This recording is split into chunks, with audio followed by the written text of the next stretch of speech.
Hello everyone, welcome back to our YouTube channel.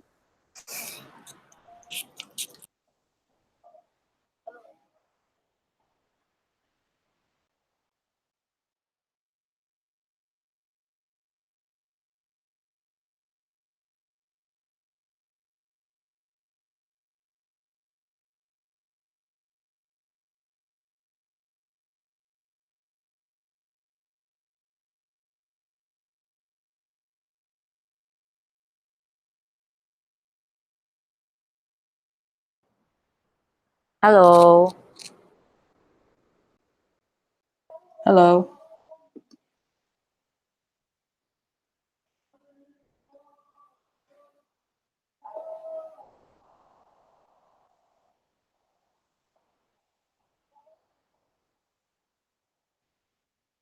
Is that Sherbelle? Yeah, just trying whether we can do live together.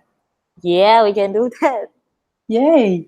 Nice. This is exciting. So how do we see people chat? Oh, I can see that. Is it a group chat?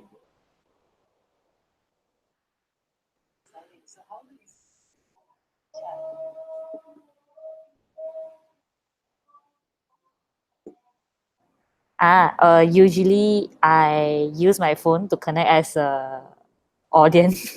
Then I see the chat. I'm not sure whether we have other smarter way to do that. How?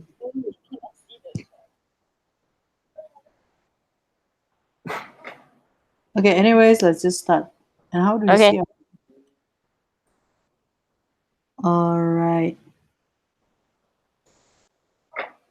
Okay, anyways, let's just start. And how do we see Okay.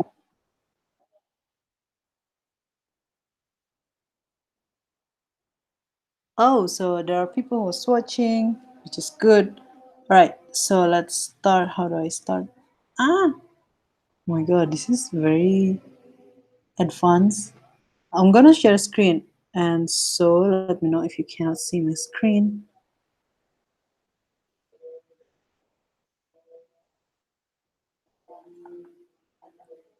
All right, not share. Gina, present. Okay, perfect. So now people can see my screen.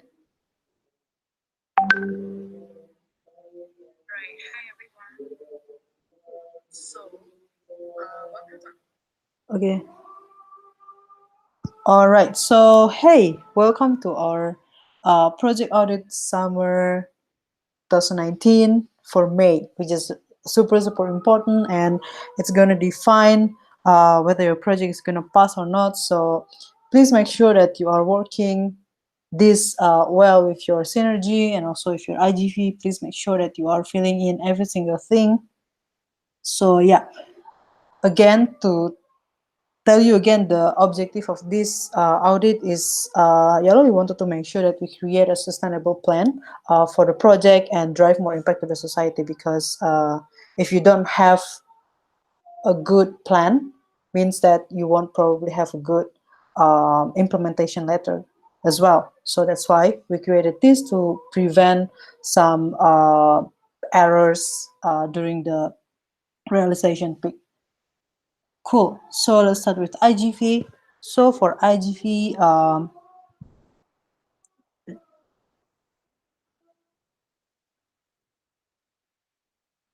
yeah. So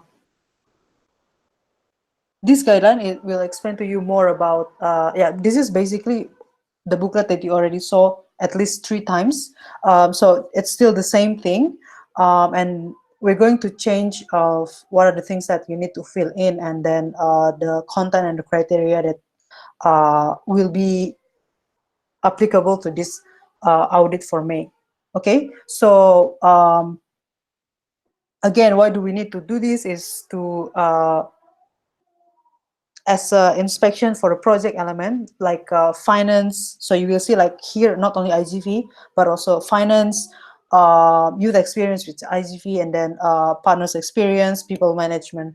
So there will be like IGV, PD, FL, and PM working together for this audit. Yeah, and then the key focus is for sure to make sure that the projects are planned for a longer term. So not only we try to sustain for only one peak, one batch, but we also try to sustain for at least one term. Yep, and then make sure that LC knows how to plan and execute their projects to know the status of it based on the finance, IGV, PD, and then PM checklist, and then empower the member to care about the quality of the project and know about the importance of collecting data for future reference. Perfect. So this is for IGV. So for IGV, there are 5 main points here. The first one is EP tracker. So to make sure that we are documenting all of the EPs that are applying to your project, not only like on XPA, because sometimes there are like for example EPs who are break approved, break realized. So we wanted to make sure that we actually documented and then for the future reference. And then the next one is value delivery tool implementation, because every EP deserves to have a good experience in your project. So this is how we make sure that we are actually putting down all of the goals for the EPs, weekly lead for the EPs and things like that. So that's why we have this. And then project impact measurement this is the most important thing, is that how we can measure the quality of our project through these key activities, schedule, and also the role of EPs and everything. So that's why we have project impact measurement. And then the next one is EP team and project team. They're equally important. So that is why we have to have a clear objective outcome of the role of the EP and job description of the EP, as well as the OC team or the project team. Yeah, and then the next one is OC team standards implementation. This is also like very, very important, because we wanted to make sure that all of our OC's experience are taken care of by implementing the team standards. Yeah. So what are you going to do for this checklist?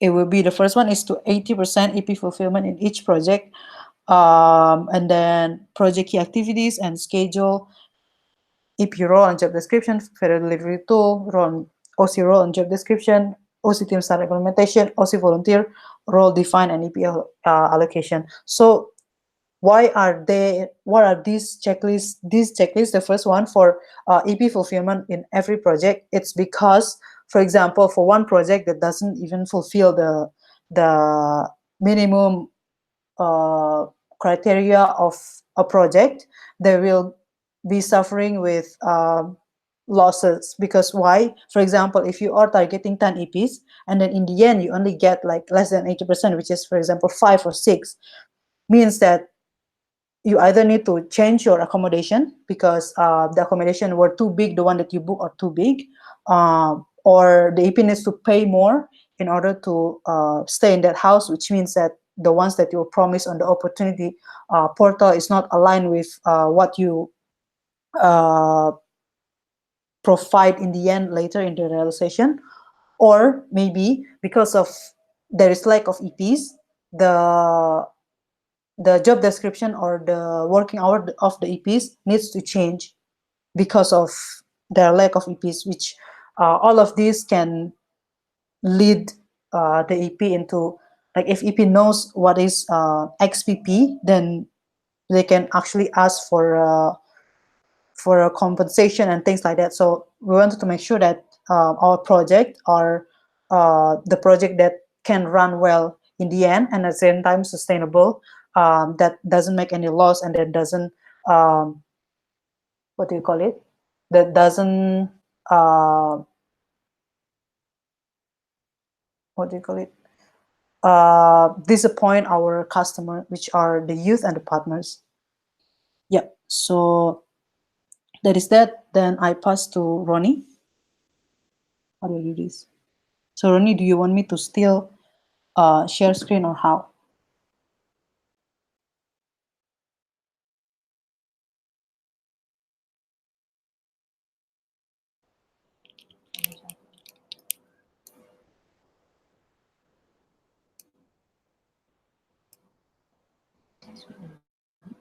Not yet.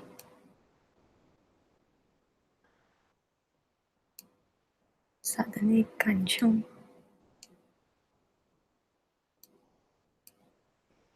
Okay, so welcome to the space. So this part of it is to explain a little bit on your project team structure again. So previously we have like OC volunteer educational spaces, and we also emphasize on the importance of project structure. So now we are going to look into the steps. So basically I break it into like two simple parts. First is definitely to refer back to the ideal team structure that we proposed.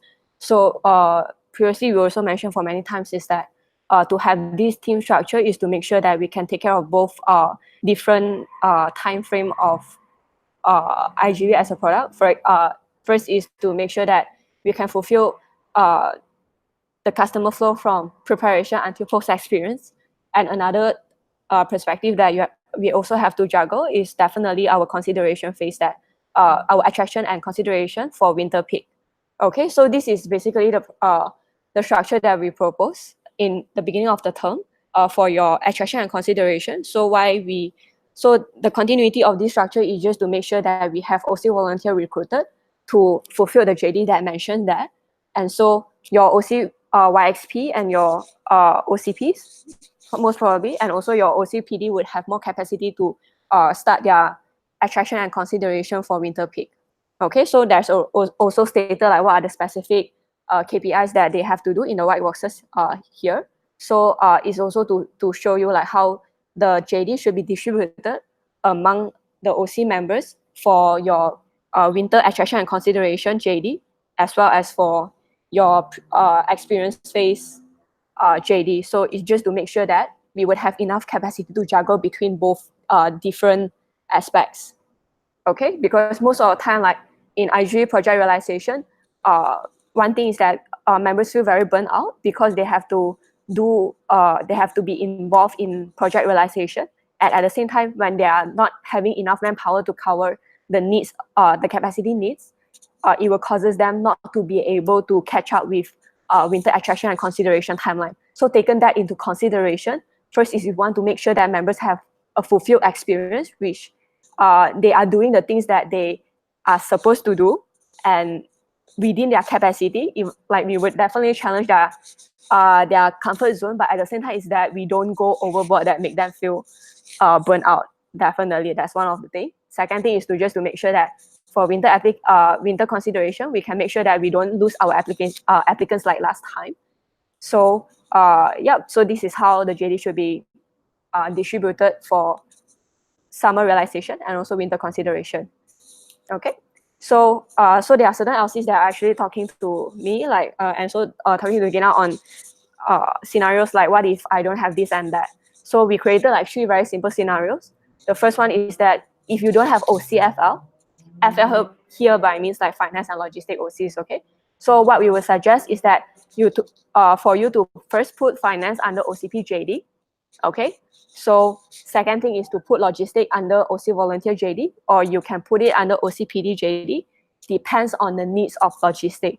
So if you need PD to secure logistic or sponsorship for logistic, in this sense, which might be more specific, would be accommodation or venues, then you can put it under PDJD to coordinate and also secure and find sponsorship for that. But if it's not, it's just purely on coordination job, then I would recommend you to go for option 1, which is to find your OC volunteer to be one of the main PIC for logistic. Okay, so OC volunteer will still be there, but you would be specifically one different role that is to replace like your OC logistic role and responsibility. Okay, that would be one of it. Okay, so break finance and logistic into 2 parts. One, finance definitely will go back to OCP, and then your OC volunteer can be replaced for logistic. If the responsibility and role is relevant to PD, then you can actually sub logistic under PD as well. Okay, provided that you have OCPD in your team. Okay, so scenario 2 is when you don't have OCPD in your team. Okay, so if you don't have OCPD in your team, the easier way is to reallocate your PD for IGV member or your directors that is currently running your running for FP to be involved in your realization period, and they will be substituting the position to be your OCPD temporarily for realization period, so that they can take care of your partnership deliveries, and also at the same time they can start running like retention strategies for next peak. Okay, so it's not recommendable where you've put OC volunteer to take care of your partnership experience, because partnership experience is just like a full customer flow. So if you want to take care of partners experience, you have to take care from the beginning until the end. And this is the part where our members learn the most, and it makes more sense to ask our members to follow it up again to make sure that we have a sustainable partnerships relationship. Okay. So next, if you don't have OCYXP, so what's that case? So for this scenario, I think is you definitely have to recruit members for OCYXP. That's the first option. So if your academic timeline is allowing, then you can actually run another pocket recruitment for MRD just to recruit OCYXP. Second option is to restructure your members JD to become OCYXP. So if you have OCYXP but you don't have OCYXP, sorry, but you have other OC members, so maybe you can talk about restructuring the JD, for example, to put OC Logistics and Finance peeps to be your OCYXP, and then you go back to the option one, scenario one, where you break the OCJD into two. Okay, and the third option is where you relocate other functions member to be your OCYXP. Okay, so no matter how, the first position to fill in this case scenario is OCYXP and OCPD. So these two positions are the position where your JDs are to implement SOP and lead facilitation. One is for your youth EPs, and another one is for your partners. So which both JDs are the main learning curve that we want to provide to our members in developing that stuff. And these are like basically is our core in our business model. So that's the reason why we can't put this responsibility on members that we like on volunteers that we just recruited 2 weeks ago, and this responsibility should fall under our membership themselves. Okay, so these are the 3 scenarios that I provided here. So yep, so if you have any questions, then maybe later you can just note down your question. We can have a Q&A, just ask your question in Q&A space later. Okay, so the last reminder is just on productivity and efficiency, because most of the time when we are talking about a team, like how many number of people that we are recruiting, is all relate back to productivity and efficiency. So if it's not the matter of how many people we have, but how we are utilizing them as the resources to make sure that we are fulfilling our project's objective. Okay, so Yalo, if anything, you can definitely find me and Gina. Okay. Okay, thank you, RuoNi. So the third part itself, definitely let's go with partnership development. So the role of PD in this case is definitely to make sure that how can we actually involve a lot different partners with a different resources to enhance your project's experience, okay, in every single projects that you have. So I have told PD network already in terms of what is the criteria that you need to take note for this May audit. But at the same time, I would like to re-emphasize again, and there's a minor changes from that, especially for OCP and also VP iGV to take note about what is your role to make this thing happen. So there's only 4 main things that you need to take note in PD. First is partner tracker field. So in every single DMF itself, there's a partner tracker that you need to make sure is fully up to date based on the current partner profiles that you have. Second, hotspot implementation. Third, sales performance. Fourth is partner standards. Okay, so the checklist mostly is to make sure that we are on track with our sales tracking, and then we are starting to assess about partner experience, because right now we have partner leads, and then in the end we want to make sure that documentation is something that we'll take note as well, because we need to start to note down about all the MOI or even the ROI of the partnership itself. So in a more details one, for partners tracker, you need to make sure that in every single project DMF, okay, like for example, if you LC run 3 projects, then every single project itself, they need to be up to date, 100% fulfill and align with your hotspot data. Okay, you need to put down the starting from leads contacted until the existing partner, or even no matter which sales stage of your partner is currently in, all of them needs to be inside. Be it learning partner, school, or even financial partner. Second, hotspot implementation. So in every project's DMF, you have to make sure that your partner needs to put in hotspot link. So when you're filling in your partner tracker, there's a column where you need to also insert your hotspot link to make sure that you are actually aligned with a hotspot in order for us to check whether all the MOU is already uploaded there or not. Okay, so make sure that these two is to take note on the documentation part, and as well as our data safety for partner development perspective. Then third is sales performance. So in performance here is to make sure that if there's any partnership, it's contributing more than one projects, then you also need to put it into different DMF, but the same information, so that we will note that, okay, you are using the same partner, but for different projects itself. Okay, there's a scenario. Then last one is partner standards. So starting from beginning of May, you need to start to prepare your partner experience already, especially once you sign MOU. So the SOP itself is that once you sign the MOU, you need to directly send the pre-NPS form to all your partner to actually engage them and start to prepare their experience to go into project realization. Okay, so this is the main 4 things that we will start to assess. So in terms of criteria itself, so you can see for partner tracker, it's make sure it's 100% updated and tally with hotspot. For hotspot implementation, it's the same. So all leads meeting, especially MOU, needs to be recorded. Then we will actually quality check your MOU from your hotspot itself. Third is your sales performance, which is at least 80% of your KPI needs to be achieved. And how we actually define achieve is not based on lead or meeting, but it's based on your MOU sign or your sales won. Lastly, your partner standard implementation. So in this part itself, is all the partners that is already onboarded or all the partners that is already signed the MOU, you need to make sure that they're already filling pre-NPS form. Okay, so the criteria is 100% response from partners that is already signed the MOU. Okay, so from here itself, the notes that I just want to leave it here is that to make sure that you really know your partner profile and start also documenting everything down instead of waiting the entire project is finishing and then we just start to collect information where it is super hard. As people that deal with partner, you will know. So to make sure that we really start to take care of partner experience since the beginning, once we sign MOU with them, really treat them as one of the stakeholders to make the project sustain itself. Yeah.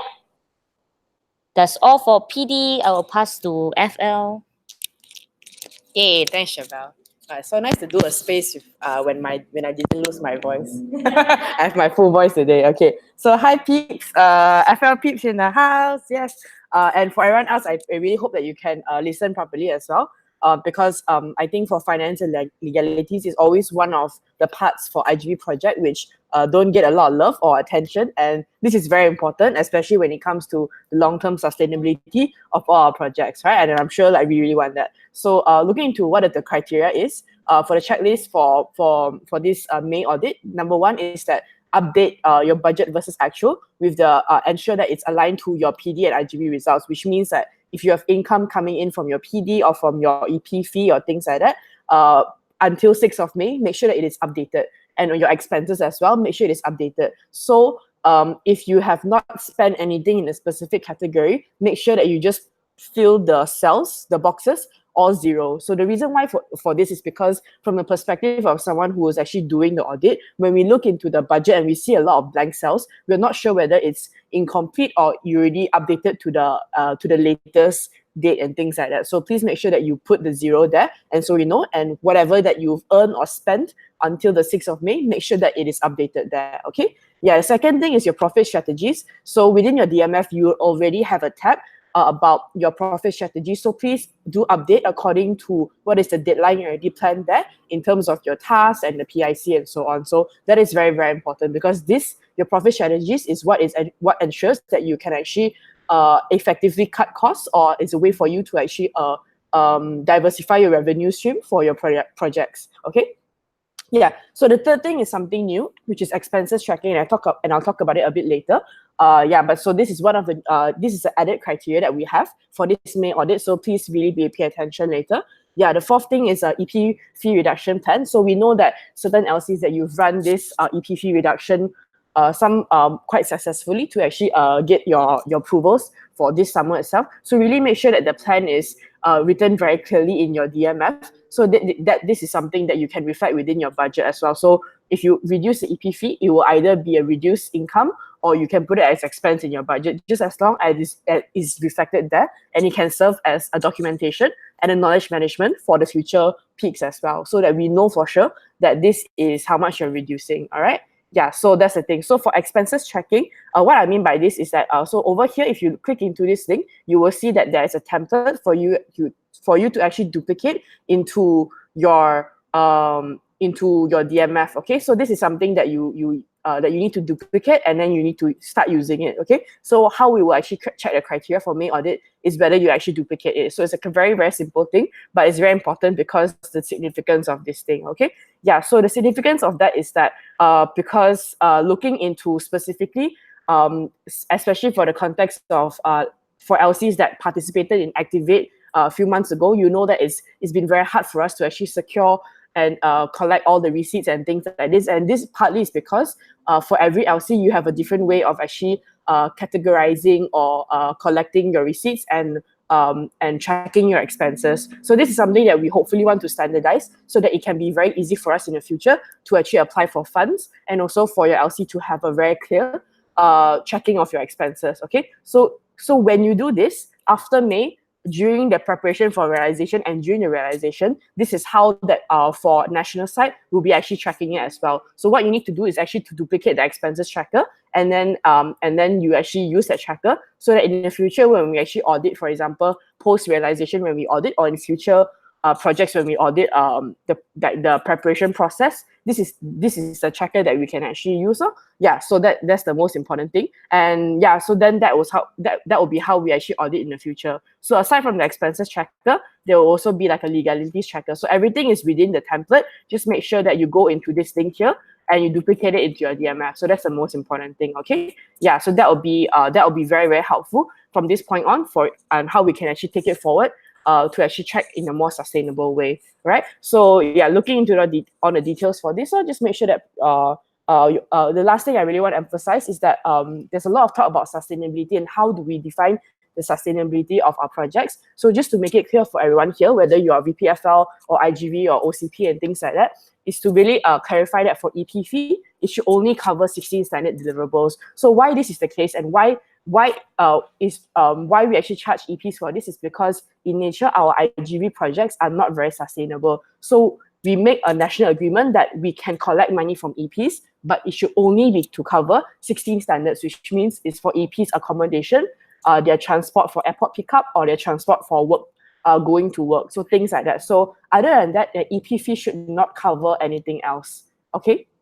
Yeah, so this is very, very important, because when we talk about sustainability, sometimes it is very normal for projects to use EP fee to cover other things. That is not okay at all. Okay, so this is just to be very, very sure that everyone understands this concept, so that for this audit, you can that is the last chance for you to check through your budget to really ensure that your EP fee is only covering these things. And if we see that your EP fee is covering more than 16 standards, then this will be a criteria for you to actually fail the audit. Okay, so that's the most important thing that I want to emphasize. So you can actually read through the details on your own, and if you have any questions, you can shoot them below in the chat, and then we can cover it. Yeah, or you can approach me personally as well. So I think that is pretty much. So I'll pass it back to Gina. Yeah. Okay, cool. So I'm gonna share screen again. This is fun. YouTubing to the max. Okay, great. So project closing SOP seems very scary, but it's actually not. So why do we have this idea to begin with? Is, of course, as I said, to make sure that the experience of all of our customers are taken care of. Yeah, basically that's that. Because yeah, EPs and partners are our main priority. Just kidding. Okay, great. So you asked me what are the criteria for the project closing. So the first one is there are two things. There are alarming project and then project. So basically for alarming project is that all the projects that are not achieving at least 80% of their total goal 3 weeks before the realization. And then project close, the ones that memang won't run the project, is have less than 7 EPs approval within the 2 weeks before realization, and also the projects that are failing 2 times since the February audit. So if you fail the audit in February and then fail again in May, then your project will be closed as well.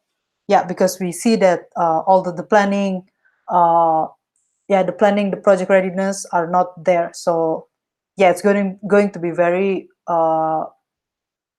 dangerous if you still run the project in the later in the realization time.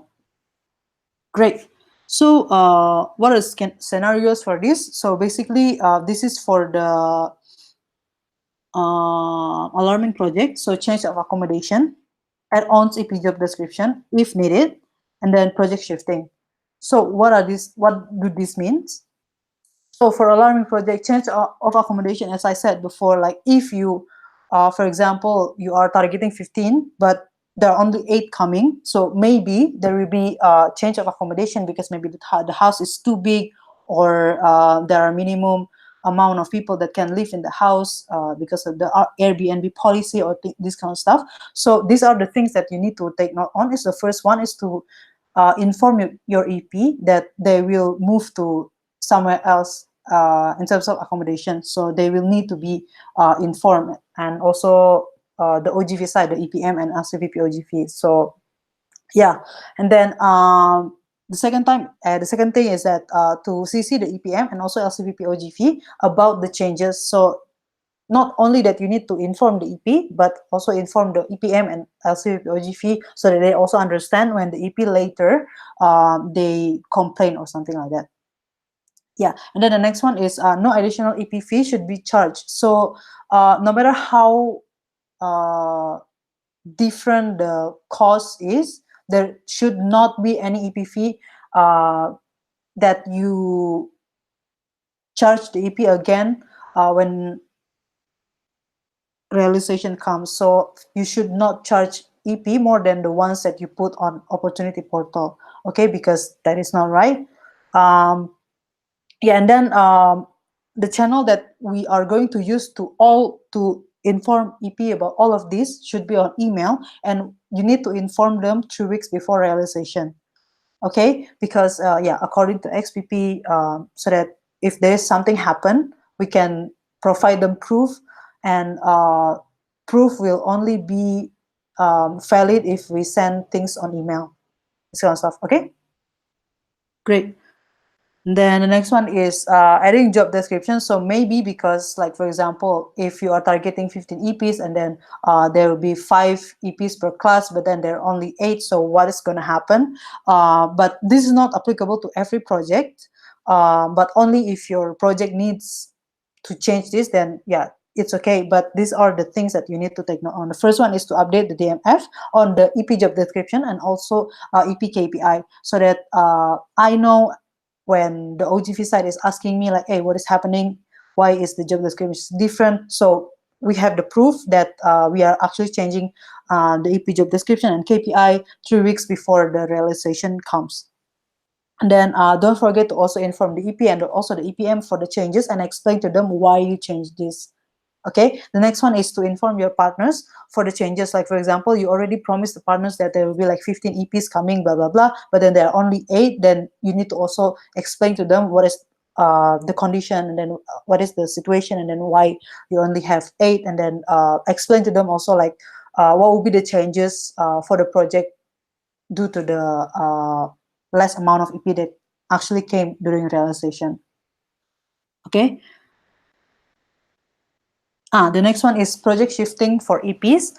So the first one is to inform your EP that your project is like a volunteer for the closing project, and then to offer EP to shift to another project. So you can offer your LC first, like the project that you have in your LC first, but if they do not suitable with the timeline or the SDG, blah, blah, blah, you can also shift them to another project that has the same at least timeline issue and also EP, or yeah, depends on the EP. So if the EP wants, then we can proceed with the approval in that project, in the new project. Or if EP refuses to come, then broken approve will be done, which is the very, very least thing that I really want. Okay, so please make sure that we try our best now, and make sure that we are achieving our approval goals. So that's why it's very important. Okay,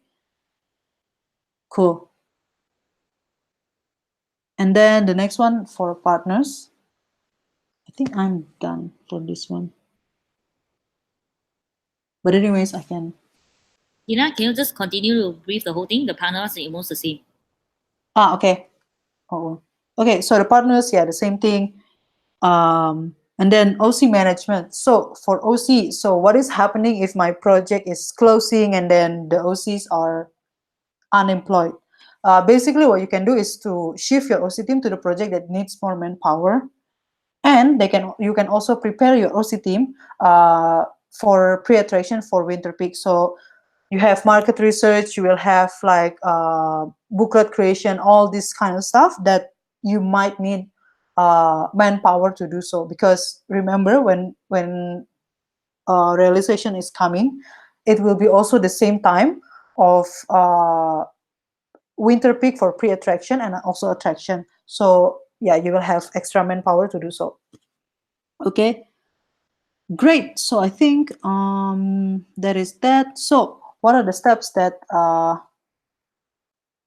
will happen? First one is to you will receive an email reminder from MC. So it can be an email, and I will also remind you on Telegram news. So yeah, for the project closing, like well, alarming project, something like that. And then approval confirmation. So if, for example, your project are fall under the alarming project or the project closing criteria, you can actually confirm to me like, Gina, my project will not be fall into project closing because there are like 5 EPs pending of approval, which I will be very, very happy to hear. So then I will delay I will delay the process and then wait until when the EP are approved. If the EP are not still approved at least 3 weeks before the project starts, then I will just close your project off, and then you can proceed with informing the EP to shift the project, blah blah blah. And then the next one is to send the project to the EP, to the partner, to confirm that the project is closing, to make sure that they understand and offer them like another project, this kind of stuff. And then the next one is to Gina will close the opportunity on the expa. So that's the steps. And then very, very important here is the SOP was created to prevent break realization during realization peak, of course, due to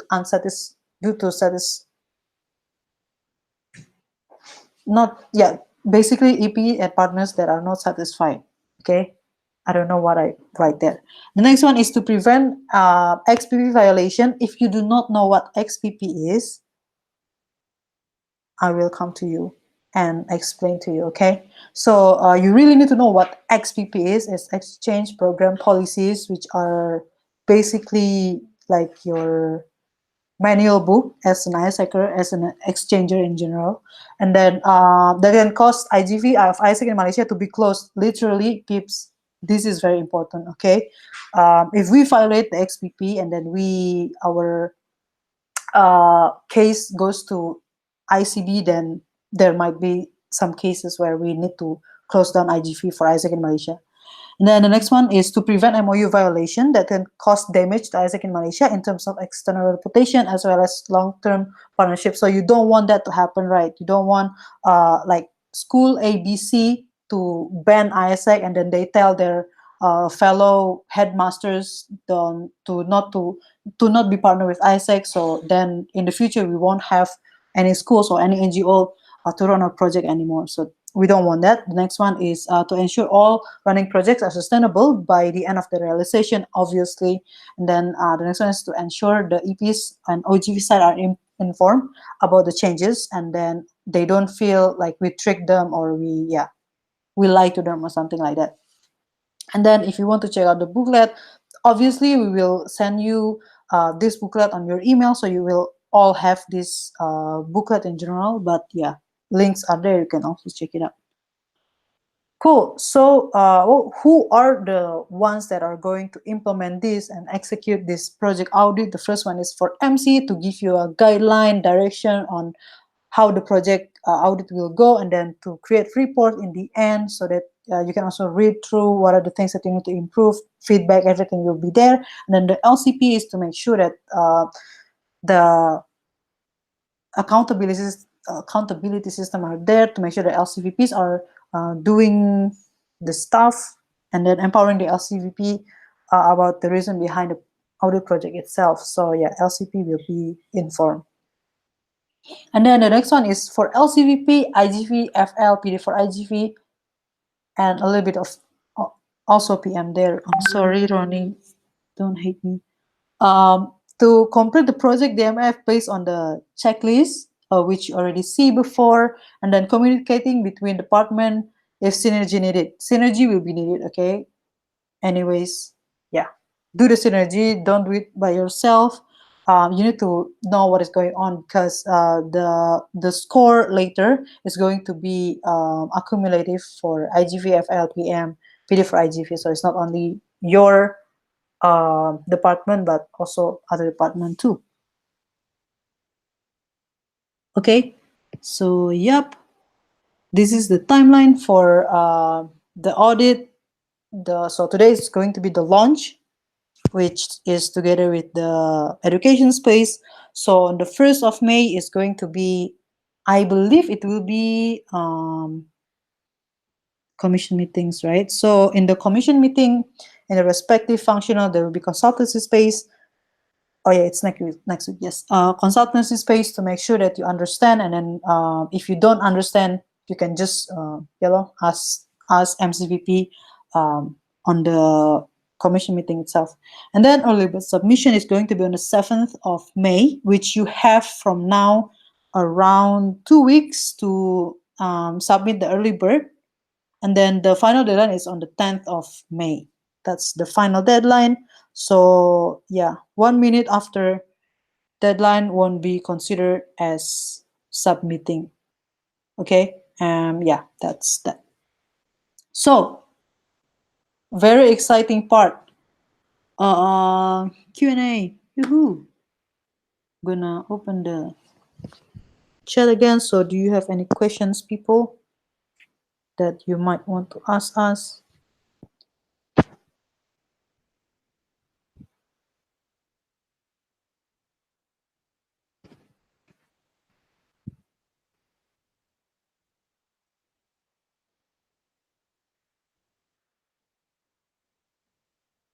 I'm gonna wait for the first 3 minutes for people to ask questions.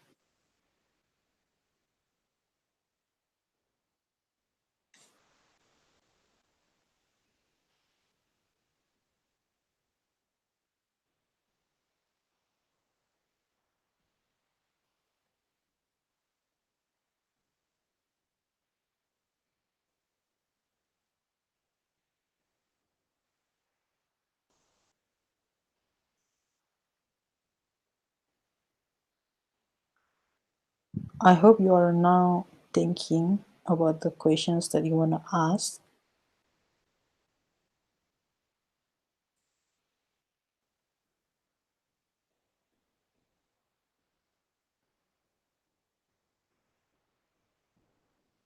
Okay, 2 more minutes. If no one wants to ask, then we can close the space.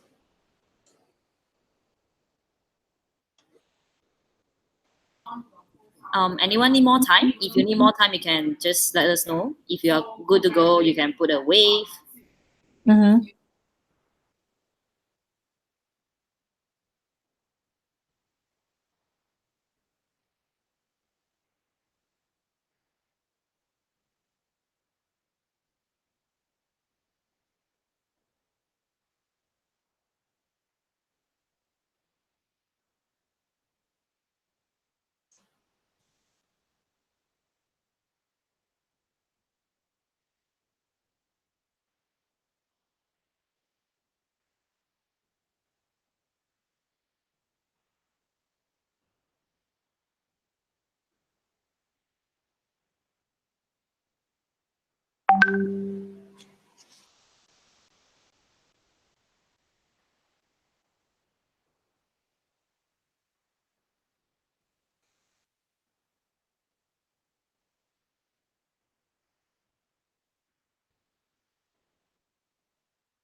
Oh, there's a question from Marcus. Why do we have three NPS forms instead of just one? I think that should be for Sherbelle. Yes. So the three different forms, the purpose is that pre is to actually check on what is the things that partner needs in terms of information in order for them to start to actually fulfill deliverables in between ISA and also partner. Then after 3 weeks that they are working with us, then in the middle of the project realization, then we will actually QC the partnership experience again to see what is the things that they think is good.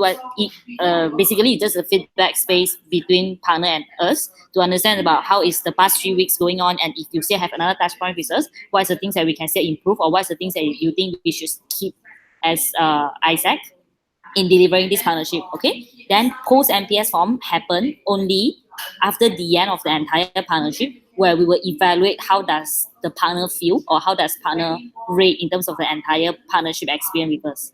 Okay, so there's a three different objective of these three forms.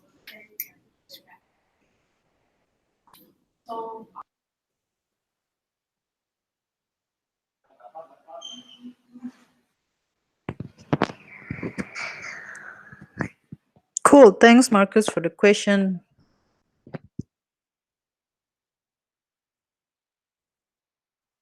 Anyone else?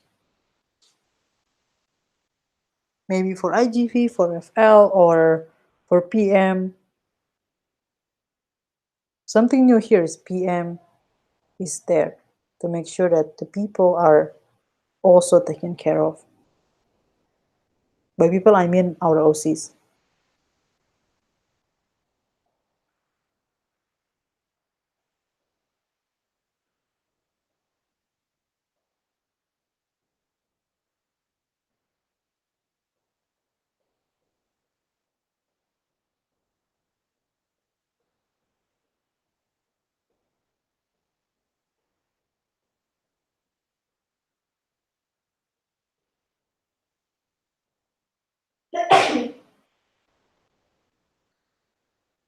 Okay, so let's wait for another 2 minutes.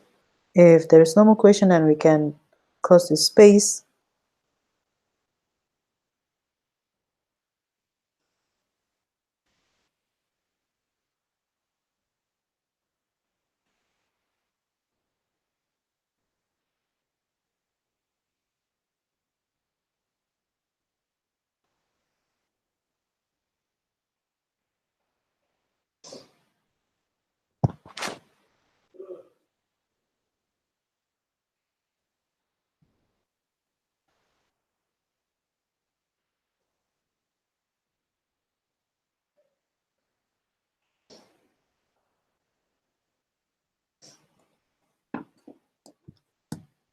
Oh, there is questions there. If really lacking of manpower, OCPD or YXP should be prioritized to put IGV member.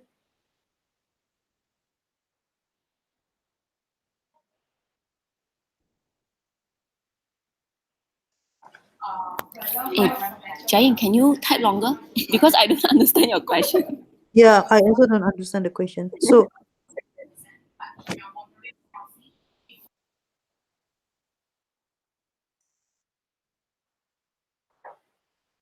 so if you do not have both IGV PD or YXP, should we prioritizing OCPD or OCYXP? Is that what you mean?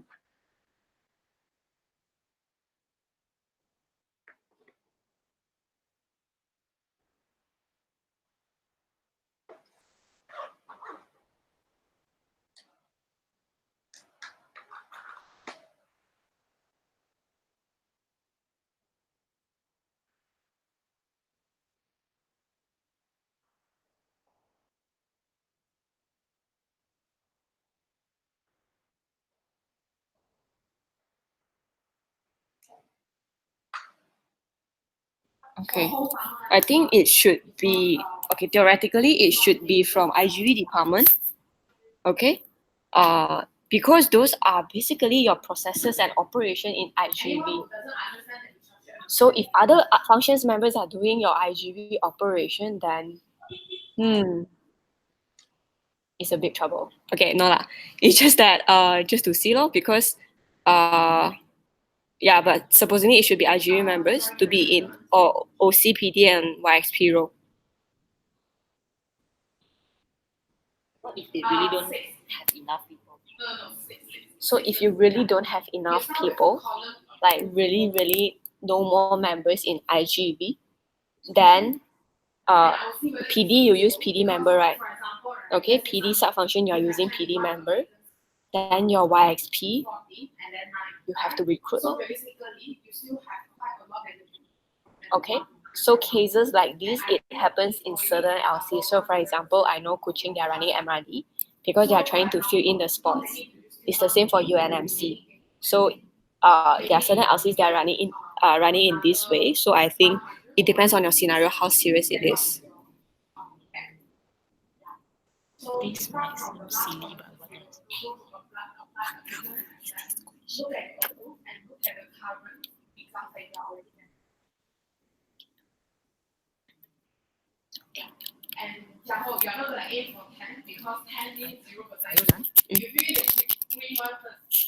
Okay, so the next question would be, what do we do if partners feel they cannot relate and feel burdened to fill up the NPS form?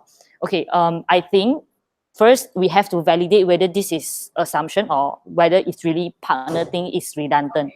Because for me, is that do you actually explain to partner why you need to fill in the NPS form? Because the NPS form is to help us to cater service to these partner deliverables. Okay, because we actually agree in between us that okay, we want to partner with each other, and then we want to do this thing for this project itself, right? So if you don't fill in the NPS form, I cannot know how can I cater the service or how can I actually pass the internal information to align the deliverables in between us. So for me, you have to have very clear expectation setting with the partners that the purpose of having this form is to evaluate your experience working with us as a partner. Yeah, so for me, you really need to understand what is the bottleneck of partner not filling in, and do you really set this expectation to them? All right, thank you, Sherbelle. The next one I think is for me. This might seem silly, but what does OCYXP actually do? So YXP stands for Youth Experience, which means that this person is, or this group of people are the ones who are executing the customer flow for youth, starting from attraction until post experience. So yeah, I mean, if you see now is consideration phase, so they are the one who is interviewing the EPs, sending emails to EPs, and then later on in May will be preparation. So they are the ones who are informing the EPs about the news for the project, which school they're going to go, and preparing their logistical preparation, make sure that they are buying the flight ticket, the right visa, this kind of stuff. So this what the YXP is doing. Yeah, I hope that answers you, Jason. Okay, so the next question would be for partners that are working with us for a few batches. I think it's NCR case, right? We will use the mid NPS form in between the batches, but not the middle of every batches, right? So I think it depends on your batches. So some of the batches is that they finish first batches 6 weeks and then it comes with second batches. But some batches is when they are ongoing for 3 weeks and then another batches come in.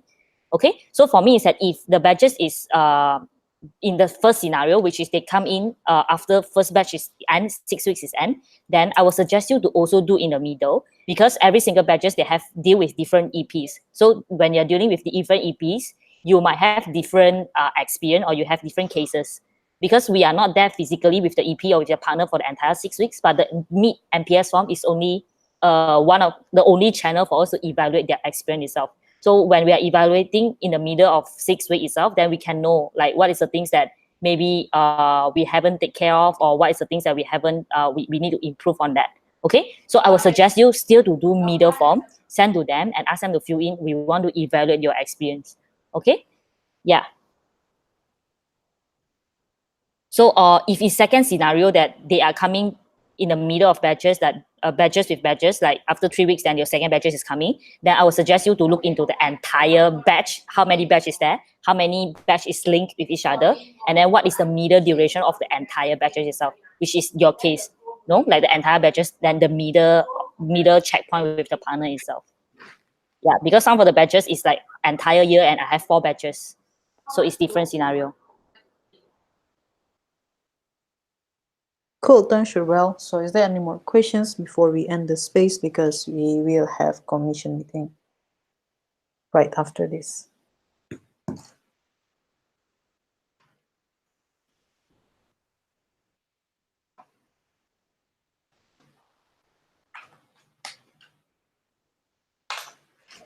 Okay, nice. I think if your partner prefer to have physical meeting with you, then you help them to fill in the form on behalf. Okay, your questions should actually surround with all the guiding questions that we put into the meet NPS form itself.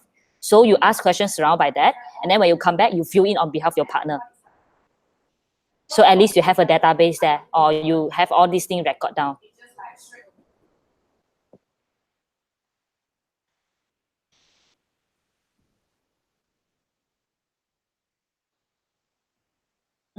Thanks, Sherbelle. Any more questions? By the way, thank you very much for all of the questions. They are really good questions. Okay, I think that last question before we let everyone go, as there's another space. So there's a question: what if partner has done the sponsorship transaction to us, but although we have really emphasized on the needs for the MOU, but the partner has been neglecting our response to them in terms of WhatsApp. Okay, so for me, it depends on your sponsorship. So there's 2 different sponsorship, right? If it's a financial partners that they will come in and actually interact with your project itself, no matter what, you have to make sure they sign, because there's a deliverables in between. But I'm not sure the sponsorships that you were mentioning is whether they just give you money and they don't really care how you spend the money itself. Then we do not need to make sure that there's a partner experience that being taken care of in between us.